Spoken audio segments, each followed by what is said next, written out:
પ્રાતઃ સ્મરણીય નિત્ય વંદનીય ભક્તોના તારણહાર, સૌના દુઃખ હરનાર, આપણા સૌના હૃદયમાં વસનાર શ્રી અંબે માતાજી, શ્રી ખેતરપાળ દાદા, શ્રી આઈ સખ્ત માતાની આવી રે આવી સમૂહ પેઢી આવી. શ્રી વાગડ વિશા ઓસવાડ સત્રા મિત્ર મંડળ મુંબઈ આયોજિત આના ફોડ દ્વારા 39મી સમૂહ પેઢી બુધવાર તારીખ 1 મે 2024 સાંજે 4 થી 10 કલાકે શ્રી મહાકવિ Kalidas ground PK road Mulund west મધ્યે ઉમંગભેર ઉજવાશે. નોંધ: કાળા વસ્ત્રો નિષેધ.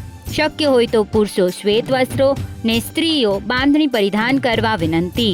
તો ચાલો રાસ ગરબાની રમઝટ સાથે માતાજી અને ખેતરપાળ દાદાની આરતીમાં ભાગ લેવા તથા મહાપ્રસાદનો લાભ લેવા વાગડના સર્વે 17 ભાગ્યશાળી ગોઠિયા ભાઈઓ સહકુટુંબ તથા વાગડ 24 ગામની 17 નુકની પરિણીત તથા અપરિણીત નિયાણી બહેનોને સમયસર બહોળી સંખ્યામાં પધારવા ભાવભર્યું આમંત્રણ. વધુ વિગત માટે કમ્યુનિટી CTF જોતા રહેશો.